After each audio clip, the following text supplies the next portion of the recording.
Halo sahabat Wonder Woman, gimana kabarnya? Tentunya sehat selalu ya, itulah harapan kita semua. Nah ternyata ini efek COVID ini telah memberikan dampak yang paling besar, sangat besar terhadap resesi ekonomi dan perubahan iklim ekonomi di negara, di dunia, di semua negara teman-teman ya. Jadi ini banyak hal yang terjadi di antara orang-orang yang produktif kehilangan pekerjaan karena pengangguran massal, juga banyak bisnis-bisnis yang memang tumpang tindih dan tumbang ke sana kemari karena akibat daripada daya beli masyarakat dan pergerakan nilai uang yang sangat-sangat lamban, dan juga dengan hal-hal yang terjadi akibat efek daripada COVID. Nah tentunya kita sebagai manusia, sebagai orang muda di generasi tahun berapapun, kita harus berani berubah, harus berani menghadapi perubahan ini. Dan adapun di kota-kota ini, kaum urban ini, di kota-kota besar, terutama di Jakarta ya sudah mengalami pergeseran. Nah sekarang Jakarta tidak lagi berpusat kepada metropolitan yang ada di Jakarta Pusat, tapi sudah bergeser ke daerah-daerah, misalkan daerah Bekasi, ke daerah-daerah juga daerah-daerah Cikarang ya, daerah-daerah industri juga sudah bergeser ke daerah-daerah selatan, diantaranya ya ke Bogor ya. Nah jadi sekarang perkembangan kota Jakarta ini kemacetannya sudah lebih banyak berkurang karena orang-orang konsentrasinya sekarang sudah di kota-kota di seputaran Jakarta seperti yang disebutkan tadi teman-teman ya. Ini juga banyak akibat dari perubahan industri dan perubahan pembangunan tentunya, tapi yang pasti karena efek COVID. Nah sekarang karena kita sebagai manusia harus mampu menghadapi semua perkembangan, akhirnya kita harus kreatif gimana sih caranya untuk bertahan. Nah bertahan ini banyak caranya, terutama teman-teman ya harus kreatif. Apalagi sekarang di era digital ini banyak pekerjaan-pekerjaan yang hanya duduk di rumah pun bisa menghasilkan uang. Nah tapi tentunya harus ada ilmunya. Sekarang kan lagi musim koin, lagi musim kripto ya, tapi kita hati-hati juga karena tidak semua kripto ini nilainya baik. Tapi teman-teman bisa melihat di Google ya, kripto apa aja sih yang memang sudah masuk kepada pasaran exchange ya. Juga teman-teman bisa melihat kripto-kripto yang hanya sifatnya musiman atau kata orang keripik. Nah jadi kita anak muda nih terutama hati-hati menilai perusahaan-perusahaan yang baru, jangan sampai diiming-imingi dengan investasi-investasi yang wah satu hari ini 1%, 2%, jangan mau teman-teman ya. Coba dikaji dulu, dilihat dulu. Karena apa? Karena ini tidak semua perusahaan itu bagus. Bahkan sekarang nih di yang lebaran ini banyak mungkin perusahaan-perusahaan yang gimana sih caranya mengurus keuntungan untuk kepentingan lebaran. Kita hati-hati. Nah sekarang banyak sekali perusahaan-perusahaan yang menjamur, perusahaan-perusahaan yang dasarnya multi-level katanya, padahal multi-levelnya mereka sendiri belum punya izin APLI, belum punya izin-izin dari dinas-dinas terkait ya. Nah kita sendiri waspada. Nah jadi dalam video ini saya akan menekankan, akan mengingatkan kita kembali.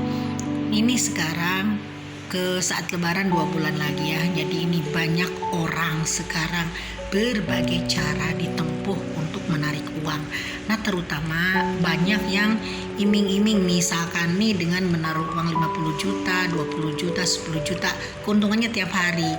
Dengan duduk di rumah pun duduk manis akan dapat uang. Nah tidak semudah itu teman-teman. Jadi kan mungkin teman-teman gini, ada yang berpikir daripada nih uang saya nganggur atau rumah saya ini nggak produktif, dijual rumah. Nah nanti untuk dipertaruhkan kepada bisnis yang seperti itu, namanya bisnis investasi bodong. Nah jangan sampai teman-teman, karena nanti kita akan kehilangan rumah, akan melayang rumah kita, atau misalkan menggadaikan tanah atau menjual tanah, menggadaikan menjual mobil, kendaraan, aset yang ada. Tolong dipertimbangkan dulu karena sekarang banyak sekali iming-iming perusahaan-perusahaan yang menjanjikan sesuatu yang belum pasti. Nah apa itu? Pertama, itu ada investasi, nama investasi bodong yang mereka tawarkan. Kalau misalnya kita gabung 50 juta dalam sehari sekian persen, 1%, 2%. Nah itu harus hati-hati karena ini belum tentu ada kebenarannya. Karena orang-orang berusaha sekarang untuk menarik dana dari masyarakat. Gimana caranya supaya dia banyak uang.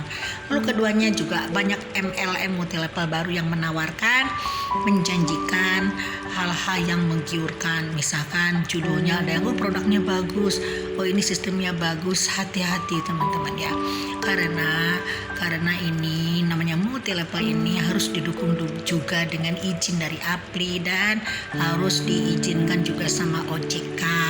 Nah jadi teman-teman hati-hati kalau ada yang ngajak bisnis ya, didengarkan tapi jangan sampai langsung dicaplok aja tanpa mempertimbangkan untung ruginya. Apalagi multi level marketing harus dikerjakan konsisten. Kalau kurang dari 3 bulan, 6 bulan, 1 tahun multi level marketing itu belum terjadi apa-apa, belum ada hasilnya teman-teman ya. Jadi jangan sampai teriming-imingi dengan hal-hal yang belum tentu. Ketiganya mungkin teman-teman akan ditawari dengan investasi kripto ya. Sekarang banyak sekali koin itu, coba buka di exchange ya, banyak sekali koin-koin yang menawarkan, wah ini hari ini misalkan harganya 100 rupiah, nanti minggu depan atau bulan depan harganya 1 juta rupiah.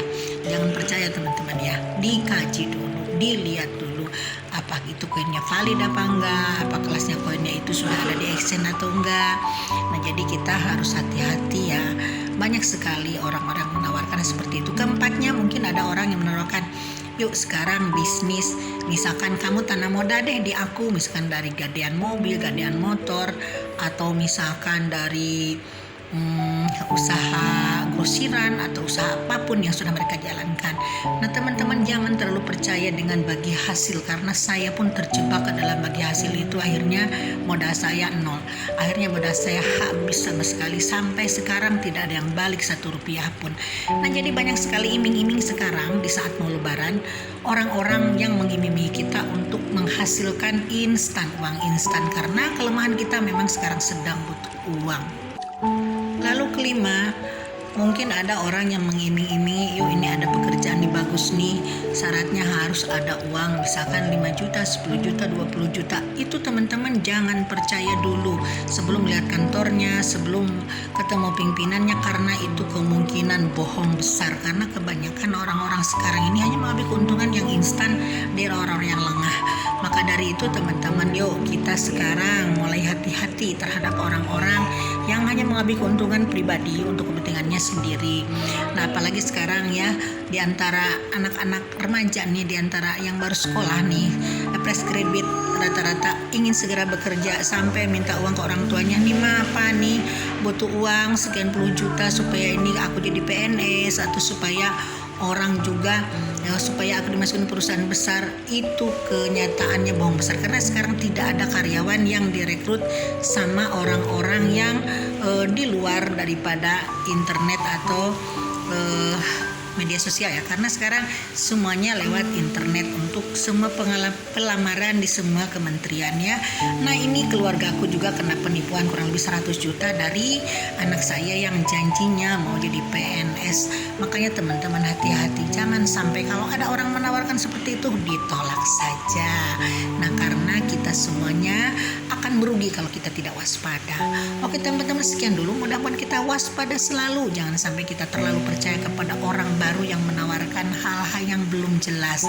Pikirkan dulu, lihat dulu. Oke teman-teman, sekian dulu, bye for now.